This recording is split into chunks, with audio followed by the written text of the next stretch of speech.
Good afternoon and welcome. 1987, arguably the best year in Kenyan football. Anyone who understands Kenyan football will tell you that that's the year that put Kenyan football into the African continent, because we produced some of the best players the country has ever produced. Some even featured in top 10 of African great footballers then. Anyone who used to read African Football Magazine or Complete Football Magazine then can tell you that that's the year that Kenya stamps its authority in the African continent. I will take you back. That's the very year that Kenya finished second and became getting the silver medal in the All-African Games that were played here in Nairobi. Kasarani Stadium, to be precise, hosted the final where Kenya was beaten by Egypt by 1-0.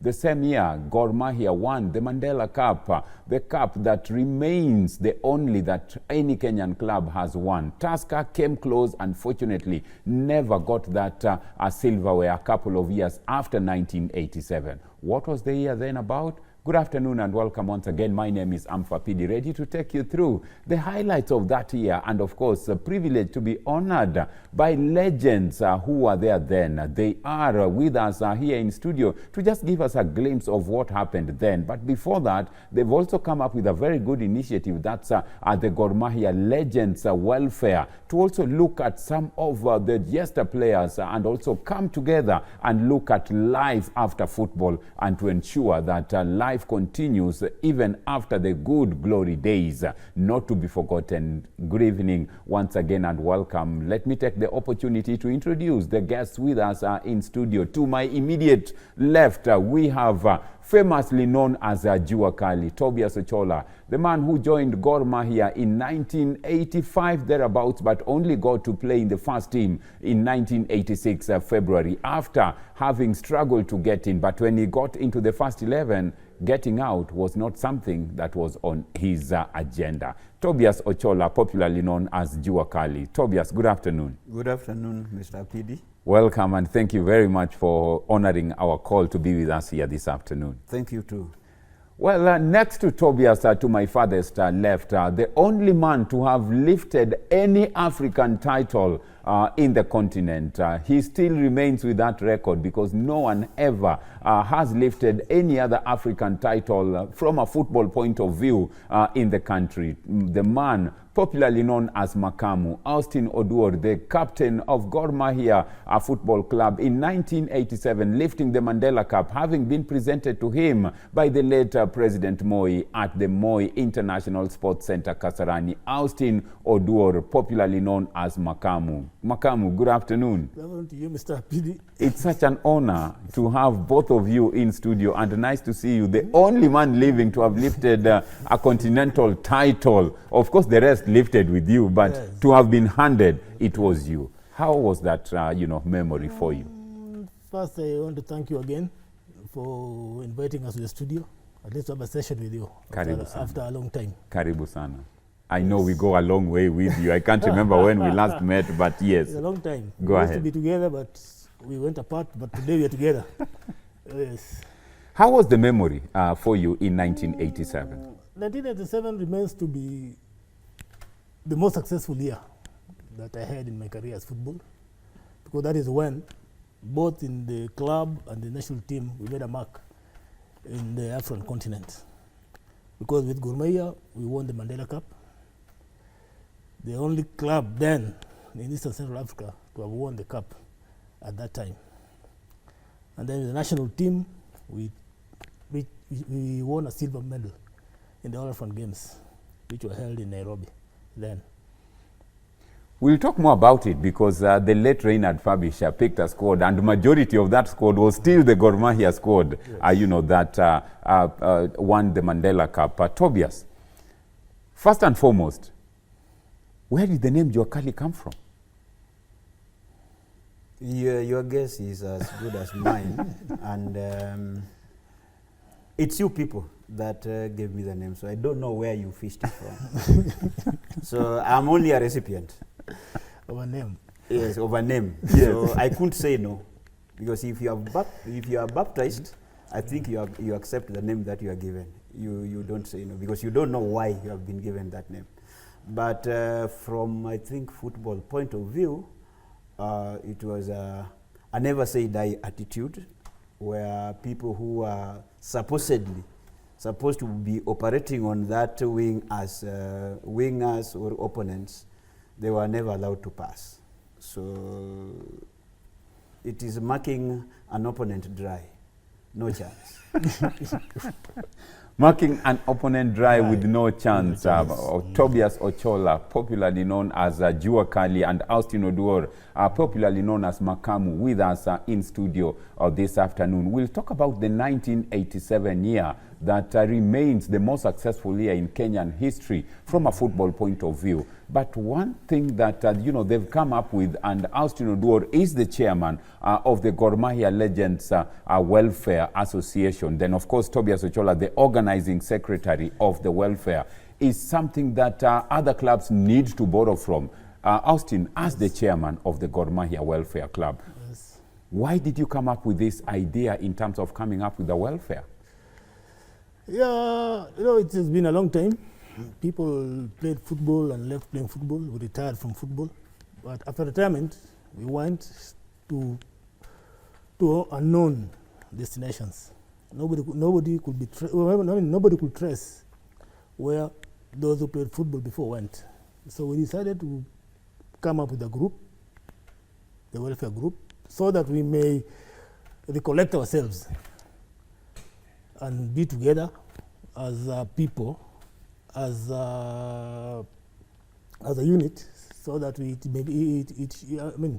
it becomes easier for us to be able to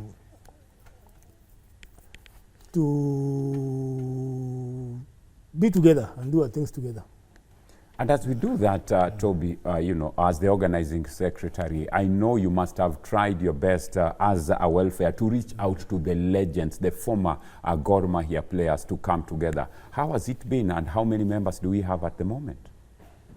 I think starting a project is never easy, because people live with different opinions.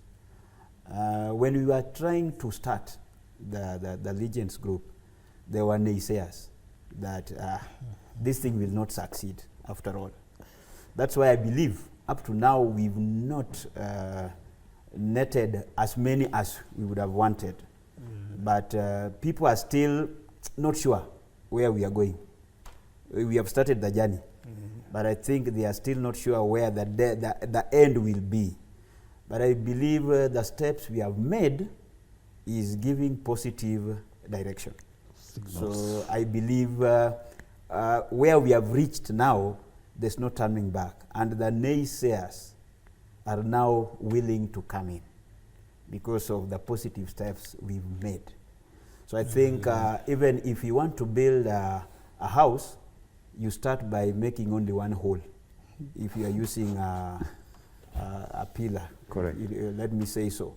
You start with one, then the rest will follow. We started slowly, but now the speed that people want to come in or are coming in is kind of overwhelming, because I see by the turn of the year, we'll have over 100 plus members. Yes. And Chairman, as we look at the numbers coming in and the objectives that you have you locked out and said our members will only be from a particular, say, those who played within this period, or it's open to anyone who may be played for Gor Mahia? And is it for Gor Mahia alone, or it's open to maybe any other legend who played football in the country? If I start with your latter correct question, the organization is for players who played for Gor Mahia only. We are using the word legend, but we are accepting anybody. Even if you played only a match or two, the doors are open for you. You are allowed to come and join. So we are calling upon all that are there who played for Gor Mahia and are willing to come and join, because it is ours, and it is a vehicle that we have formed to try and move us from one point to another, to get us from the ooze that we are in to a better place. Yeah, because doing it together is how we can manage to carry ourselves to a forward direction. Otherwise, you cannot do it individually. We have tried doing it individually, but it has failed. So I will request all that played for Gor Mahia who are willing to join. Now we have a membership of 60. We had a membership of 64. We had a membership of 60 before we met the CS. But those who, the naysayers, like my colleague Ocholla is saying, so they need to join. So we had 4 more recruits who have come in. So we hope that more will come in to join. Let me ask you, Chairman, still with you, Yes. Legends, are you, restricting this to those who played only or those who took part within the club at different capacities, or can come in and be the same? I remember, and I mean, yes, at some point I was also associated with the club at some point. Am I welcome to be part of the, of the outfit? As at this time, at this point, we are only accepting those who played football. We have a team manager, Amos Nandi, was the team manager. Correct. But he got a card during his days and played a match or 2 for the club. So he is allowed to join. So he's part of us. But essentially, we are just The playing unit. the playing unit. If you played for Gor Mahia, that's when you are allowed to join. Toby, And yes, then please go ahead. To add on to that, Yes. in the minds of many, Gor Mahia is a Luo team. But we are not only Luos in this group. So long as you played for Gor Mahia, Yeah. because we have all tribes in this Correct. Gor Mahia Legends group, because you did duty to Gor Mahia as a club. At present, Just to paint a picture, Yes. you have the Dan Shikandas who played for Gor Mahia, Tom Juma, George Sunguti, Felix Makacha, Richard very big. Sonasabe. Exactly. We have Yes. Isaac Macharia. Yes, Yes. Stephen Kinuthia. Stephen We had Yes, Babadi, Yes. Babadi Barawa, we have Mosoti. Yeah. Mosoti, Yeah. yes. Makori. Yes. Yeah. Yes. Okay. So it is all inclusive, Yeah. because I think sports brings inclusivity. And that's why if you want to grow, you need to grow as a group. If you want to walk far, I believe you know how many you should be. But all in all, we want to try and bring this family together. We share the old stories we had. Then at the same time, we also giving the motivation to the current players that if these guys they will read that these guys are together and running this, why don't we also finish and then join them? Because it's a journey where you only need to at the start, and then the rest will come in. But we're anticipating that it goes through and through and through. After us, those who are there will come in. After them, those who will come after them will come in, and it will be something which will be there to eternity. It's something that you have a very long, you have a very good vision, for the future, and it is not now. And it's good that legends have come together to start looking at tomorrow. Yes. As you do this, we all understand and are cognizant of the fact that you can't buy experience. You have to go out there, get it and gain it and earn it. Austin, as the chairman, we understand and we all know that you have the current Gor Mahia office and the current Gor Mahia playing unit. If, say, they knocked the welfare's door and said we needed advice, would the welfare be willing to come out to advise and say, as legends, this is what we feel, or come into support by, say, helping them in scouting players to bring into the club? Would the welfare be willing to do that? The fact that we played for Gor Mahia has tied us together. The umbilical cord is one. We are ready. If there is any service that the club will want us to do for her, then we are ready. We would welcome it, do it, and give the results, because it is that is our club, and we love it. We still love it as our club. Wow. Yes. Toby. And then if I may add, Please. Even in a home, the first child in that home acts as a role model to the followers. So the Legends group now, we have history. So if this current group of players, as they play, they are being told the people sitting in front of you also played ahead of you, and they did this. So if they are ready to copy and try and reach or surpass, it will be better because they have a measure in the old generation. So that will drive them to either achieve the level we reached or they surpass. Because we did, which I think they will only arrive at the level and we remain there, or unless they do it concurrently, the first one, the second one, the third one. Because as at now, the mark is ours. And to the utmost listeners, we picked that trophy unbeaten. Yeah, so that the worst we performed was a draw. The worst we performed was a draw. And you can count the draws. We can count the draws. Wow. Let's go back. And when Toby says they can count the draws, just to let you know, Toby was among the youngest in the team then. Him with the late Anthony Ndolo, you know, were the youngest in the team. But for you, Austin, you were the experienced players. And actually, there was the belief, I also believed then, that if you passed through Austin, then there was danger. David Ochieng Kamoga had the easiest time because it was a very good, central partnership that you had. You looking at that defense then, it was David Ochieng in goal. In defense, you had Otieno Solo, Peter Basanga. You had Austin Oduor. You had Ocholla Juakali. Isaiah. Very formidable defense. Formidable midfield. Yes, and even in the midfield. Then, funnily enough, not many know, you'd play systems. 5-3 on the ball and off the ball, you'd easily know how to transform. How was the coaching then? On the technical aspects of the game then, compared to now? If you ask me, Jack Johnson was the coach then, and he was a very good tactician. He was a very good tactician, and he found players who were coached with a coach who was a very good coach in technical development, technical and skill development in Len Julians. So he came and found found players who were already trained, who were already brought up technically, and who are technically sound. Technically and skillfully sound.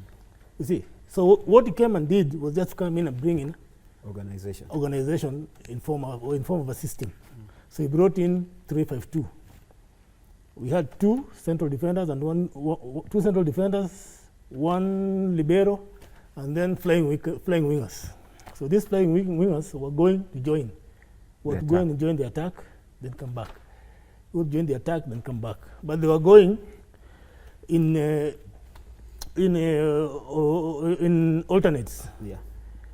If this one went, the one on the right went, the one on the left would pivot and come in as a sweeper. Correct. Then if the one on the left went, the other one would come and pivot in as a sweeper. So that is how it was working. And the midfield was sound because we had good players. The strikers were also good because their finishing was clinical. You see, so Jack Johnson came in and brought in an organization from players who were already skillfully well-trained. And you know, one thing that not many know is that that squad, nearly every player had a nickname. Why was it so? Start from David Ochieng in goal, Kamoga. Go to Jojo Otieno Solo, Chumbreru. You know, some funny names. Come to Janabi. Come to the midfield. Abbas Hamisi Magongo, Zamalek, Sami Onyango Jogo, Nyangi Odembo. Nearly everyone had a nickname. Peter Dao Omuga. Why was it so? Or is it a way that just brought you guys together and you'd find a way to energize and bring in some light moments in the team, Toby? I think it is. It was not our making. It was the making from our darlings, the supporters. Because Omuga because of the giant body thou had, Omuga as an animal, you know how giant Yes. Omuga is, the buffalo. Yes. So you can speak with that. If you take Makamu, you see, is the leadership skills. Then I think I explained my Juakali yes. thing. If you come to George Solo Tieno Chumbrero, because of where he was working, and then it is like the Luo saying goes, it is the only thing that the thieves can never steal, because it is so heavy, so you'll be caught struggling to carry it away. And that's how you could not pass Solo. And he was never full of strength from the word go to the end. So those were the issues. Magongo Abbas, he was named Zamalek because of what happened in Cairo. So those are events. So I think it was also interesting, and they resonated well with the team. So we were not being called by our names; we were being called by the nicknames. So it was. Because you'd give the lineup by purely using the nickname. Well, again, Kamoga, Chumbreru. In low culture, Yes. homes or the old people used to nickname their cows according to their strengths. You see? Correct. Yeah. Wow. So when you go to maybe graze or may go to bullfighting, then each and every cow had a nickname. So it also might have originated from that. Correct. Yes. Now, yes. I think when I'm far, I think the other thing that made 87 a year of celebrations, if you look at the clubs that were donning the tournaments outside Kenya, it was FC, Gor Mahia, and Kenya Breweries then. It was not Tusker. So these three teams formed the backbone of the national team. So if you want to achieve cohesion, must be to the highest level. So national team, then you could wake one morning apart from clubs and you say our national team is still the same. Abbas in goal, or David Ochieng or Muhanji. Defense is the same. Midfield is the same. And even if you look at European circles, the best team in that country brings The bulk. of the team in that national team. So that means cohesion is there already. There is consistency. Consistency. And that is why we achieved. The Gor Mahia we joined in 1985 was the Gor Mahia that was in oblivion when Gor Mahia was banned for those 2 years in Cairo. So they worked behind the scenes together. So they were only picking or bringing in where they saw some kind of weakness. Because in front, they were lacking somebody with speed and blah, blah. In fullback, George and Basanga were getting older. So they need a young person to understudy. And Ocholla came in, Anthony Ndolo came in. And if you want to recruit well, don't over-recruit. Just bring a few to fit in. Like the current way of recruiting nowadays, you find Gor Mahia brings in 12 players. That's a new team. You bring in 12 players By the in time, a squad of 30. Yes. In a squad of 30. So you mean you have to load the 15 Yes. from the current squad for you to be able to fit in the 15 that you've brought. Is that why Tusker lost to DC Motema Pembe in Nairobi? Because many believed that Tusker was going to lift the trophy here in Nairobi after having gotten a very good result away in Congo. Yeah. Yes. Where, the team was changed. The starting 11 was changed completely. And by the time they realized, it was too late. Yeah, it's a fact that the people who did duty and made sure that they picked the 3-3 draw away, some of them did not play in the last leg in Nairobi, where the trophies and the medal Were there.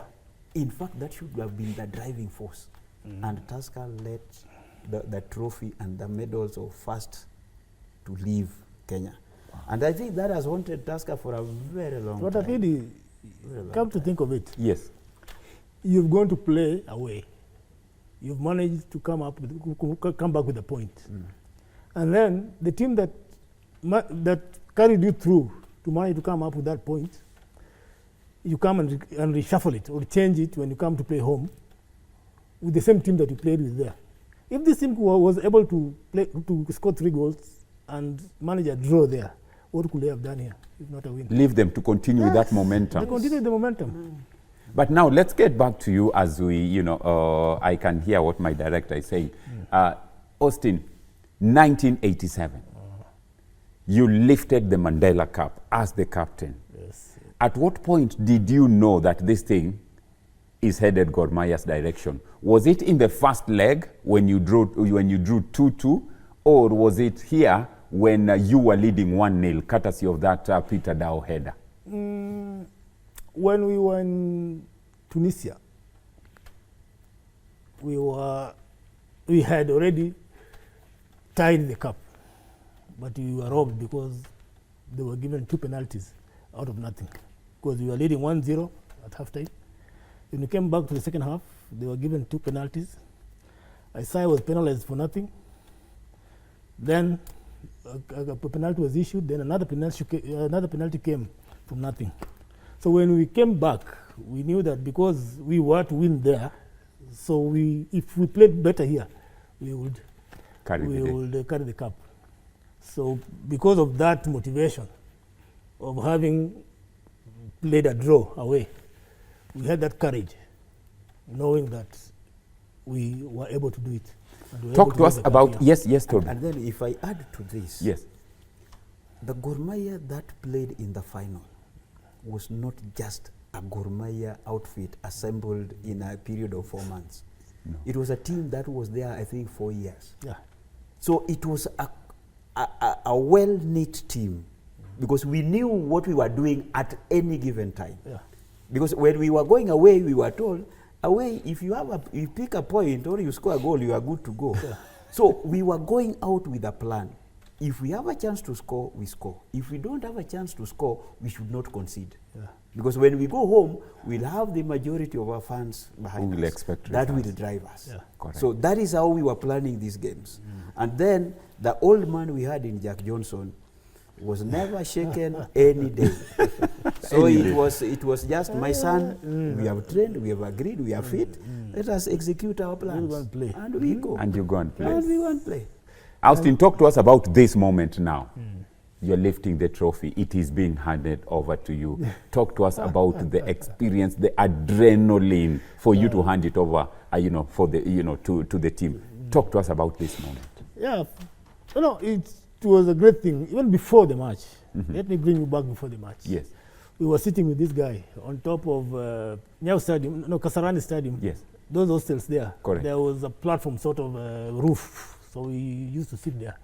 So on that particular day, in the morning, as from 8 o'clock in the morning, fans were trickling in, coming to watch the match. Up to the time when we went for lunch, we were seeing them coming. That was in itself a motivation. Because we were seeing these people have come to watch us. They're coming. We have managed a draw away.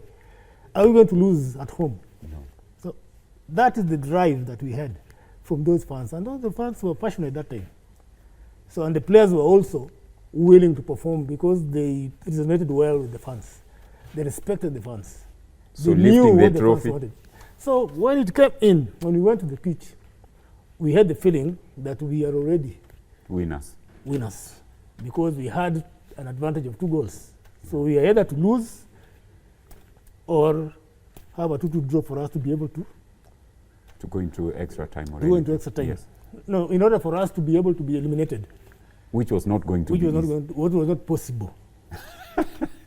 Which was not possible, of course, because we had already done the dirty work away. Correct. So here we were just to come and finish what we had already started. Excellent. So came the moment of the cup. The president is standing there. Uko is kneeling down. Robert Uko knelt down. The late Robert, yes. He knelt down, praying. The minister. You see, so seeing that happening, because we've won a cup, was a very great moment for me. And having players like Tobias who are very much ready to listen. Dedicated, yes. Very much ready and dedicated, ready to listen and dedicated to play. We had no fear, because we knew we were going to win the cup. So we lifted My director tells me we have to wind this down. Time is not on our side. And as we wind it, Toby, I want to ask you a question and assume Makamu is not here. We are winding up. Then I'll get your parting shots. In 1987, Kenya, Malawi at Nyayo Stadium, were the floodlights switched off? My answer will start this way. I'm not a technician of Kenya Power, so I cannot say whether it was switched off or not switched off. And if there was a plan, the players were not involved. But I don't believe that it was switched off.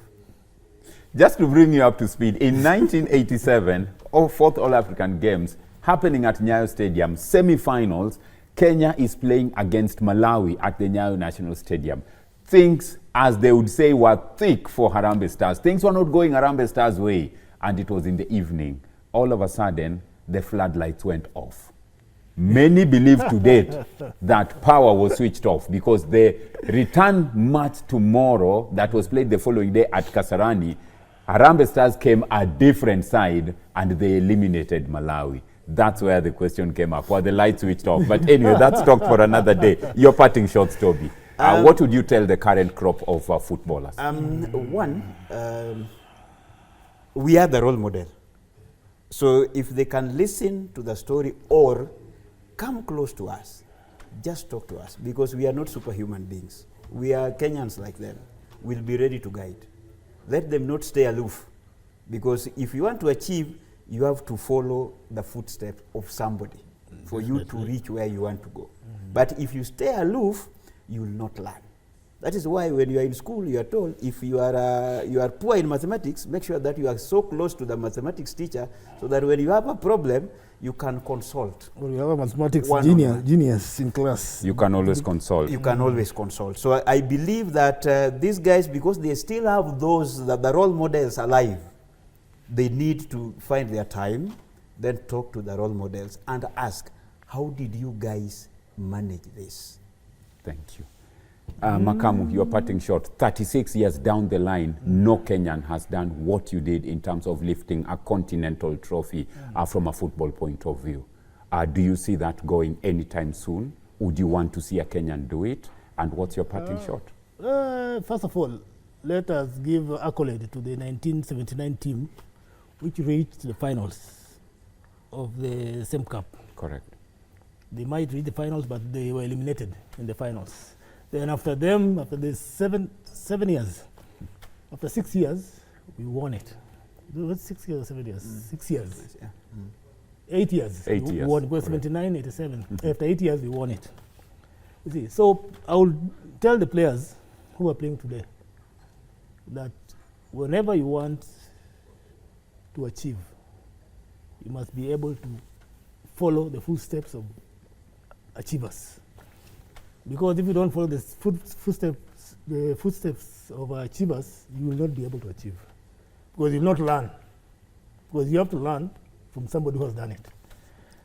You have to learn. Yes, Toby? Now, I had done mine, but this one is, let me take the meeting to our current group. Please, very fast. It is a group formed because of our status, our health status. You see, when we leave football, we had injuries, some are too old, we've lost earnings. So this kind of group brings us together so that by talking together, we still enhance our years living on this earth. And then this again brings us together to meet the people who are in positions, and then we share the ideas. At the same time, if now we come to the growth of football, they need legends, and it can only come well when it is group. It cannot come well when you are an individual. Thank you very much, gentlemen. We welcome the players. Thank you. Who are ready to come and join. To come and join. The welfare. How can they reach you?